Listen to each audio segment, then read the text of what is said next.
Wake the heck up, everybody. It's time for the History You Forgot podcast.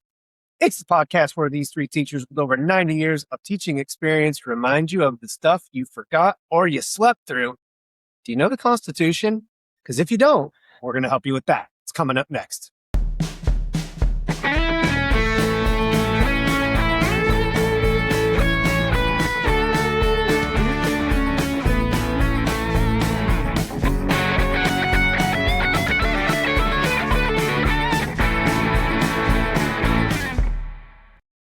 I am Jason Schmoida. I'm Jeff Breedlove. And I am Jason Jones, and we have not had computer issues today at all. There's no frustration in this room. No glitches whatsoever. It's just been as smooth as can be. Everything working exactly the way it's supposed to. We have A black and tan. two blacks and a black. Or all black with a little tan at the bottom. It turns out when you make a black and tan, if you shake the table enough, it's just a black. It's not black and tan. It's probably my fault. Which This is one looks pretty frustrating. good. This one still looks pretty good. You can see it's not. Why we let's give you a Why are we history. drinking? Let's give you a history here. Yeah, so black and tans, or different threaded beers, as they're called, originated in England in the 1700s. And by putting different threads, or they had 3 threads and 5 threads, and obviously 2 threads, they could eliminate some of the taxation that they were charged on the different beers. That's right. And so they did the different layered beers to eliminate taxes. So, and we're talking about taxes and everything, Constitution, separation of powers. Get it?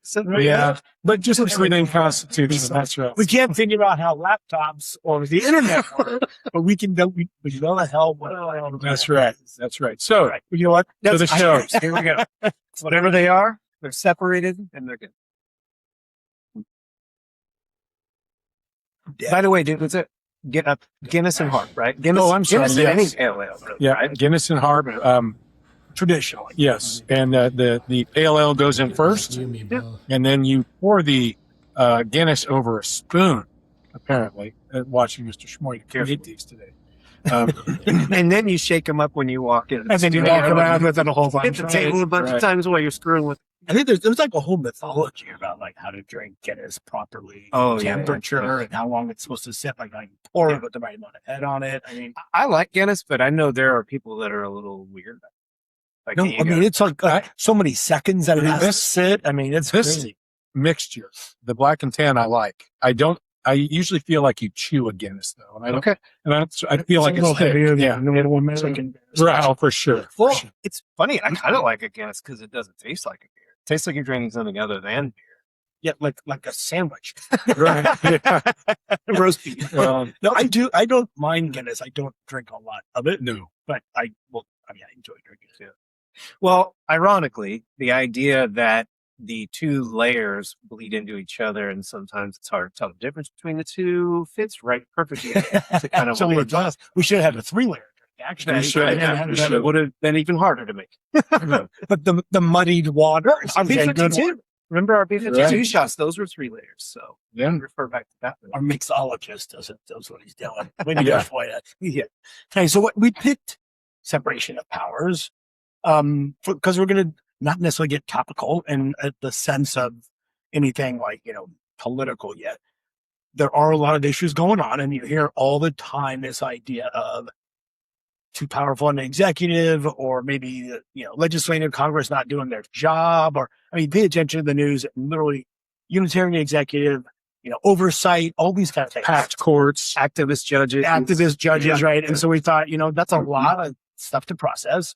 So we would do a quick review, since you should have been attention the first time, over kind of what each of the branches of government are outlined to do, and then maybe how they are not or over exceeding their boundaries a little bit without being too specific. But Or how they try to. I think or how they try. consistently. Yeah, absolutely. And over time, we're not the only age that this has happened.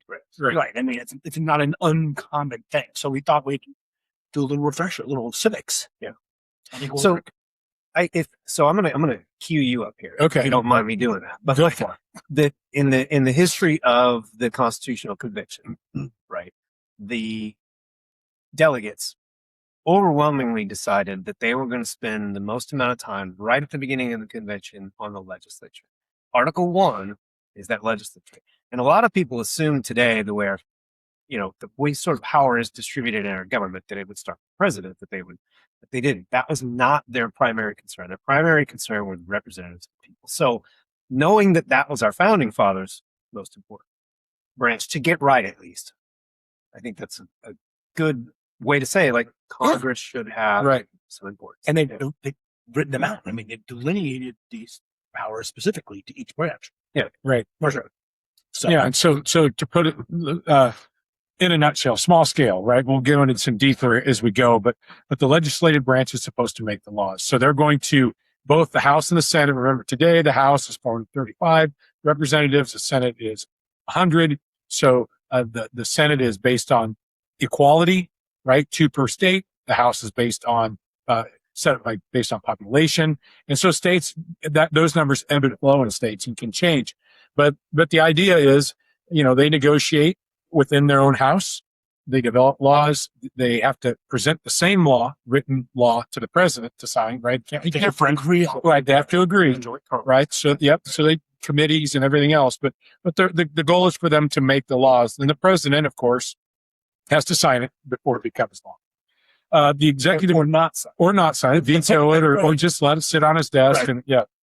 And the executive branch is supposed to enforce the laws. And so I think people get confused with that, because when we think about a court system, we think, oh, they're enforcing the laws, but the court system is actually interpreting the laws. And in this case, with the federal government, interpreting the Constitution. So part of the, when we talk about constitutionality, I think I'm saying that correctly. Their job is to say, yes, this law fits within the Constitution, or no, it does not. And if it does not, it's no longer law. It's just that simple. So we've already mentioned veto. Obviously, the House and the Senate can override a veto. That the 2/3 vote, yeah, and the Supreme Court voting a law unconstitutional is one of their checks of power of both the legislative and the executive branch. And one thing I want to throw out there really quickly before I let somebody else go. Is that an Iowa story? It's not an Iowa story. I bet I could come up with one. Is just the idea that, if you remember, President Washington was our first president, and we all know that, but he served 2 terms and was asked to continue. And I always heard this, and Mr. Schmoyer I'm not a U.S. history guy. Mr. Schmoyer's probably telling me my story's wrong here, but I had always heard he made the comment, I'm not going to be the first American king. And why was the legislative branch so important to the founding fathers? Because it fought a war against a king, somebody who did not give them representation, taxation without representation, and we're not going to let that happen again. Yes. There was a long discussion about how to build this legislature as well.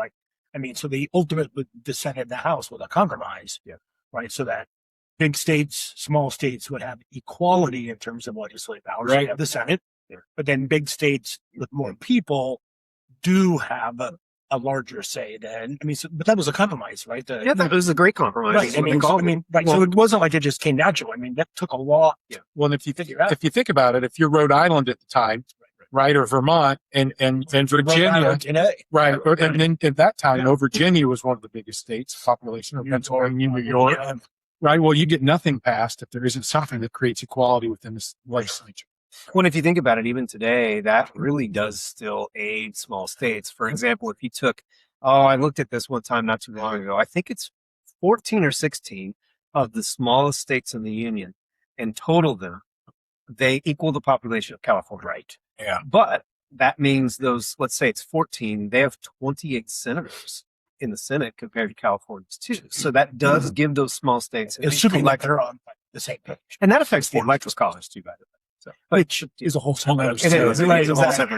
There's a whole story about giving small states exceeding the large amounts of power, right? Comes the electoral college. So the other thing that kind of messed this up is at some point, and I think we determined this was in the 1930s, didn't we? Where they stopped adding representatives. Right. Because we were supposed, for ever so many people, you're supposed to get a representative in the House. But at some point, we got to 435, and they said, "Holy crap, that's enough!" Right, that's a lot. But it has created a weird situation where it's not necessarily what's the word I'm looking for? It's not. Representative. Yeah, it's not very right. It's Well, as representative. I would love to see a population demographic map that showed large cities in 1930s. Yeah. Whatever this was kind of called. And then today, right? In the last 90 years, almost 100 years, I am sure there are lots of cities that are underrepresented in terms of population. And there are some, and But they're might probably be in bigger cities too. that's what I'm saying, right? Yeah, but they don't necessarily have the same legislative authority. Then this is like, even when, Parliament had to go through this in England, right? They had pocket boroughs and they had all sorts of, problems with legislation and also industrialization. When you had big cities, those cities didn't have any representation because it was still landed gentry. Mhm. So they had to go and refigure it. I mean, it's still the same way. Yeah, and so talking about 2 senators per state, but then you look at representation in the House, you get a state like Iowa that might get 6 House members, but Illinois, Pennsylvania, New York, California, Texas, Florida, even all probably 20 plus Yeah. in the House, and so Collecting. I think yeah, I was going to say I think California's in the 50s and I think Texas is in the 40s, but they might be New York is on I think Illinois is right around 21 or 2. Yeah. Love teacher. Yeah, Yeah, I mean, I don't know those numbers exactly. I was just going to say, But yeah, yeah, but so it's totally different, and so if you think about that, but it's based on population, so you should get more representation Right. if you have a larger population. Yeah. Right. in theory. In theory. So the reason we thought we'd bring this up again is that each of these branches has special powers that have been written into the Constitution. Explicit powers, It's right? explicit. Explicit to each of them, and yet they don't all match up. Sometimes one of them will exceed, right, or try to exceed. Sometimes they don't step up, right? So we thought we'd kind of give a couple examples that you may have heard of without being like taken aside here. But Did we mention all the checks and balances? Did we? I don't I don't know know. if we mentioned all of them. Well, I was just like, I know you mentioned. Yeah, we got some. Well, just to make sure that makes it. That's where this is supposed to help, right? When there's a question of power, or when there's one branch of the government that seems to be running away with it, again, I always say that the branches of government are put attention with each other, and then the government is put attention with people. And so we're all kind of pulling in one direction, and we all have a certain amount of power, but no one can run away with it, right? And so the whole idea about it, right? yeah, That's the idea. absolutely. And it's messy and it's slow and it gets bogged down. And people have to be patient with that. Democracy is not quick and efficient. And I think we've heard a lot in recent years, and this is not a Democrat Republican thing. This is both parties where they maybe don't do things or do Right. things. I said do you, sorry. That is not within their realm of power. So, I mean, a president who puts up a Supreme Court justice, but they don't have any, they don't, what's the word I'm trying to say? I don't experience. Well, no, they put him up, but the House and the Senate don't do their Oh, investigation. yeah. Yeah, right. But that's just one example, Sure. Where, but that historically that's happened off and on throughout the history of like 250 years. Well, and that is one of the most frustrating questions as a teacher I know to answer, because you go through and you say, well, the president can veto and the president nominates judges. So he has checks. The legislature can veto and the legislature gets to approve the judges and the judges get to approve the legislature. It should all work out, right? It's all there. Problem is when you get into the weeds, it's not always completely clear. Right. And the worst part of that, the most confusing part about it is that when one of those branches is doing something that they shouldn't, even if it's very clear that they're doing what they're not supposed to be doing, if the other two branches don't carry their weight, it doesn't matter. It's like the question is, but wait a minute, Mr. Shmoyda, we learned in the Constitution you're not supposed to do that or whatever. Like, you're right. No one did anything about it. Right. Andrew Jackson just ignored the Supreme Court and let the people in Georgia overrun the Native Americans, the Cherokee there. Well, why did he do that? Because he could. Because no one's going to stop him. Right. He's in control of the military. It only works if the people that are playing a role in it do something. Right. And so the other thing that I think is key right here, why are nominating Supreme Court justices such a big deal, right? Well, because they're there for life. And if you look at our Supreme Court, there's nobody young, really. I mean, there's a few younger, but some of the new ones I guess Kavanaugh maybe. Yeah. but But if you think about it, generally they're pretty old folks, and they're there for life. And so that's why it's such a big deal when the president gets to nominate. Yeah. Well, and the interesting thing about that is that there are no requirements for that position. The only I was a kid, like my 3-year-old niece or nephew could be a Supreme Court justice. The president has to pick that person out and nominate them, and then the Senate has to ratify or approve them. So you theoretically, there's enough judges over the years. I'm sure we can point to and we'll just take this as our first jumping off point. I think there is talk, if you listen now, about hacking the court. Yep. Right. That if you are the party with power in the legislature or whatever, or presidency or both, that one way to sort of get an agenda through or to overturn an agenda that isn't popular is just add Supreme Court justices. Right. You go. I mean, they did that already. I mean, they did it once, right? FDR did it. He ended up not doing it. He wanted to do it. Right. I don't think it's been increased since then at all. I don't think. Yeah, I'm trying to remember. I think it went to 9. It went to 9 or 30s in that time. I mean, but there's no limit. I mean, it could go to 13 or 14. Literally, the Constitution says an act of Congress. It's a simple majority vote in Congress if the president would sign it. It's just like a law. You could add judges without much trouble at all. In fact, I don't even know any presidents. I'm not sure. There's legislation, so you call it too.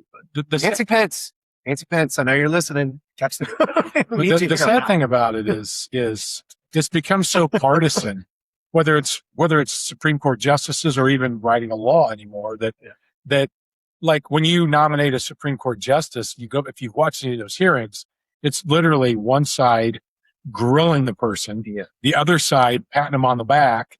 It's not really what the nominating process and the approval process really isn't what it's supposed to be right now, in my opinion. What's another example where the Constitution?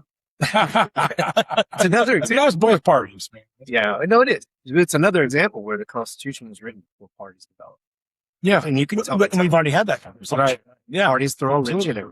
Right. Yeah. But I think that the idea of like expanding a court or something like then would be within the Congress or legislature is right.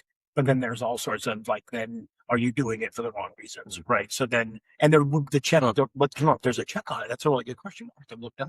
Like, what would the check be if the Congress decided to add Supreme Court justices? Well, if they decided to increase the number, then it would be a matter of the nominees and then ratifying those nominees. Right. But there wouldn't be like the Supreme Court wouldn't rule it unconstitutional or anything. Right. The president couldn't veto that. I mean, it couldn't theoretically, because the Constitution says it's a simple constitutional law. Isn't that crazy? So, yeah.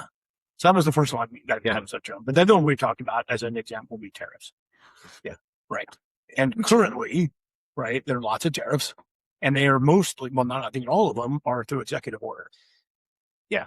And that gets which is a whole separate, tricky issue as it is. And the checks are already working in theory that the Supreme Court has declared the executive order tariffs unconstitutional.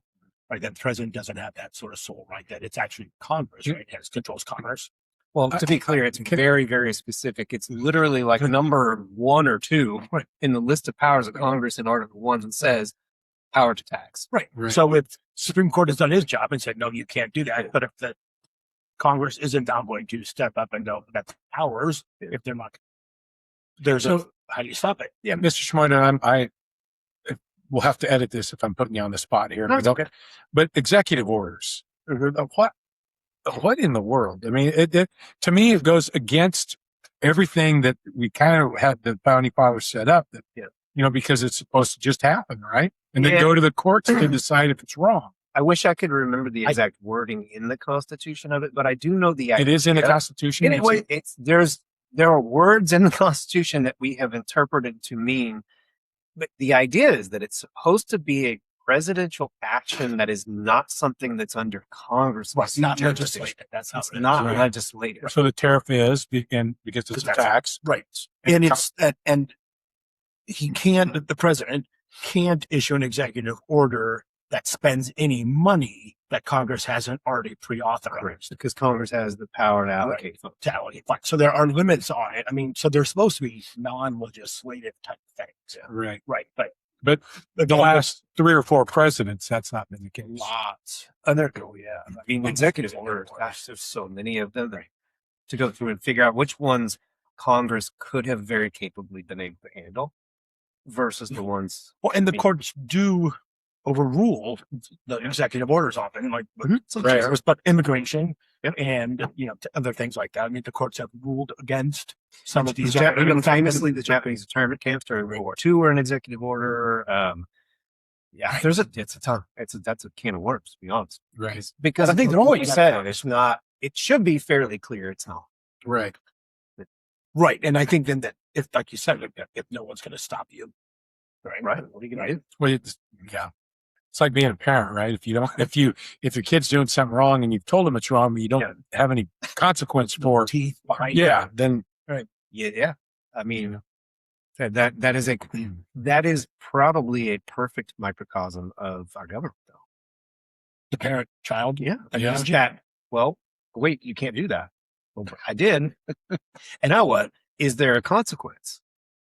And if there's not a legitimate consequence followed through, then you get away with it. It's, Well, and I think you just find other routes. So like currently with tariffs, right? They found a trade act about 1974 or something. You're going back to a Smoot-Hawley in the 30s. I mean, they're finding all sorts of justifications to get around that. And the Supreme Court saying they don't have the ability to do it. Like, well, if we follow this precedent or this one line in this previously, like, then it works ish. And I think it's a national emergency, right? President can only throw up a tariff or something, or I mean, it's like, and so that's right now why you hear them talking about that the tariffs that they're putting up are because the countries that the tariffs are being placed upon are engaging in unfair labor practices. So therefore you can't, and that's the parting line. So that end up doing it because now you can do it through executive order, right? Because you're protecting the business rights, or right. To be interested to see how these play out. It is. I mean, It is. I mean, that's probably the easiest way to say it. It's just muddy. It'll be interesting to see whoever gains a place of power that can stand up and say don't, or whoever gains a place of power and can stand up and say this is how it's going to be done. yeah, I think They're going to win.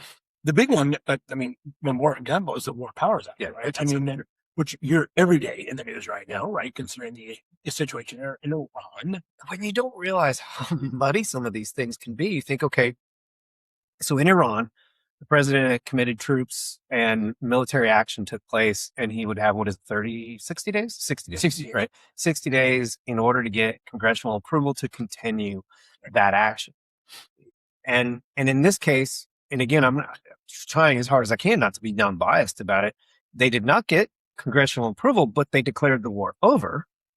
they also And then restarted the war and said now they should have another 60 days. and Congress also went home at least once. Right. So it can be voted on. And that was part of it too. So again, it's like if the people that are doing it don't manage it, it's unmanaged. Well, It and doesn't work. I think it's in it now that they have passed an actual.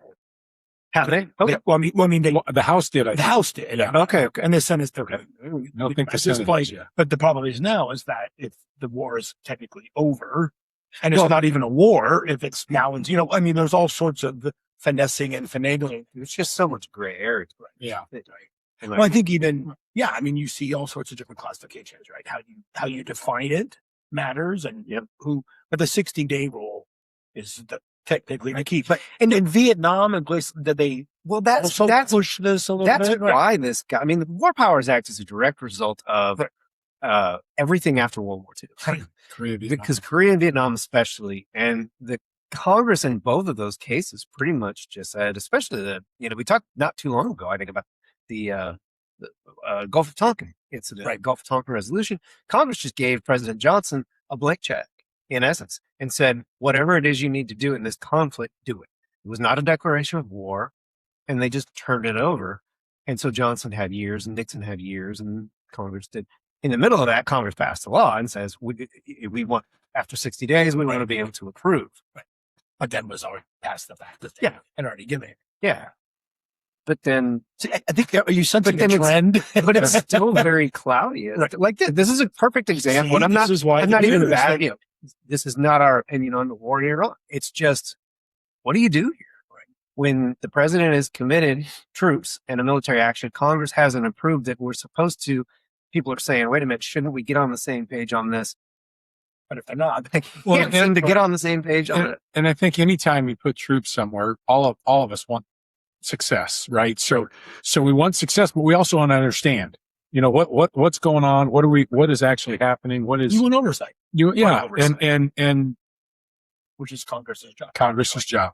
Right. So oversight, just to kind of make sure everybody gets it, is if the president chooses to do something, or if there's a law that's passed, or if their job is to look at it carefully and say, is it doing what it's supposed to be doing? Even like government agencies, Yeah. spend money, and I mean, it all is Again, it's open to oversight. take it. That's to separation of powers Right. and then checks and balances. Right. And I don't know if anybody's watching that, but making hand gestures, you should understand. But I think this is an important. I mean, it may not be a long episode, but I think it's going to be an important conversation because I think that it's a refresher. I think basic civics, right? Sort of the understanding of the way your government is supposed to work, was originally intended for it to work. At least opens up the conversation. I think another thing we could talk about, if you guys want, is just the difference between state and federal powers, and how some are both state and federal government have those same powers, like taxation,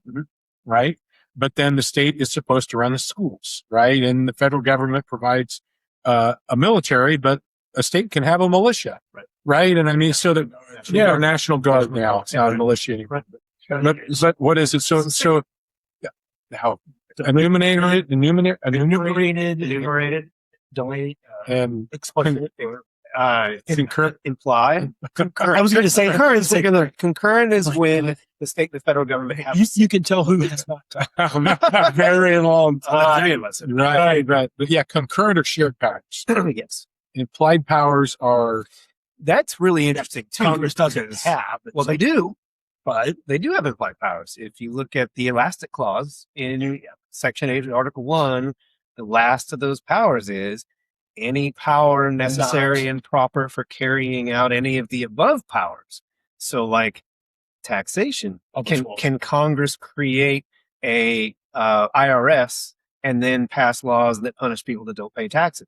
Yes, because it says they have the power to tax. Right. But how far do you stretch that? Like, how far can those implied powers go? Does that mean we can pass an antitrust legislation? It does say number 3, power 3 in Article 8 of Section 8 of Article 1 is regulate commerce. Does regulate commerce mean, the congressional, what am I trying to say? The constitutional delegates didn't know what a trust was, right. right? So would they be okay with antitrust legislation under the idea of regulating commerce? It's just so no. I know. You just you can Setting prices, all sorts of things Yeah, come into the fact that you can name the actual articles, I feel I mean, there's a couple that are I really feel less important, though. I can't name them all. no, but I mean, I think that this is something that I should probably have a better grasp. I have a few in there Yeah. that get stuck because there are things that I hear a lot, either in class, from students in conversation, or on TV when people say stuff that they shouldn't be saying. I'm like, nope, I know exactly where that is. Well, that's kind of the purpose of the episode. Is to, if you see or hear something on TV, this is the basic primer on what they're talking about and what they can and should and shouldn't do. Yeah, maybe wrap it up with that. Like, Yeah. there are pocket constitutions all over the world, and I know you feel like a nerd, you don't have to have anybody watch you do it, but open it up and look. Article 1 is the legislature. It's a long article. It explains all the powers. It has all these powers, checks and balances, and everything else about the legislature, both the House and the Senate, how they should be formed. Article 2 is the executive, and it goes through everything from executive powers to the different hats that the president wears. 3 is judiciary. And then from there, it goes into like powers of the states and how to amend the Constitution and things like that. It's not very long. I've heard people say things like, well, Article 12, there are 12 articles. So Well, and it's like, and I'm going to call you on that one. and just remember too that the states would ratify it, as it was written. They had the 10 amendments had to be added to give individual rights to people. That could be another thing we talk about one of these days is what really are the first 10 amendments of the Constitution is the Bill of Rights. What do they mean? And, the rights of the people were so important that they couldn't ratify the Constitution without it. Right. I'm just, Well, and I just think, I mean, just at that time, right, in the 1700s, late 1700s, just what they had gone through, what they were dealing with, right, and what they thought were important. Not that those things aren't still important. They are, but they might not be as important, today. it's as- a living document. Yeah. Right. Yeah. That's what- yeah. Some of Well, some of them were. Some of them were more more important than they ever thought it would Yeah, be. absolutely. Yeah. Oh, yeah. I think so.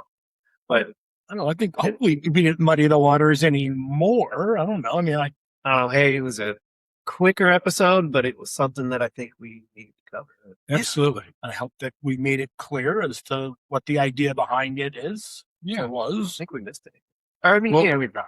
I think our resident American history Seriously. teacher should be the one who chooses something to have a black and tan with.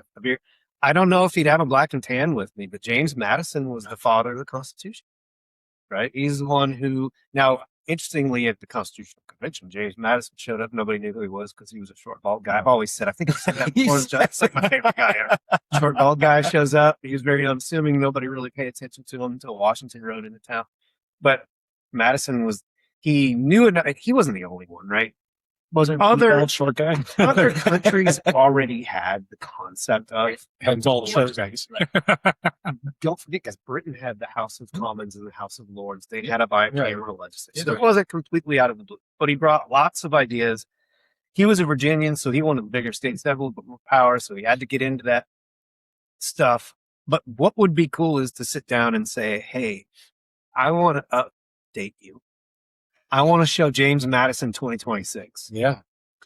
What do you think? Yeah. Was this what you intended? Is this what you, what did we do right? What did we do wrong? How would you have handled it? That'd be a great conversation.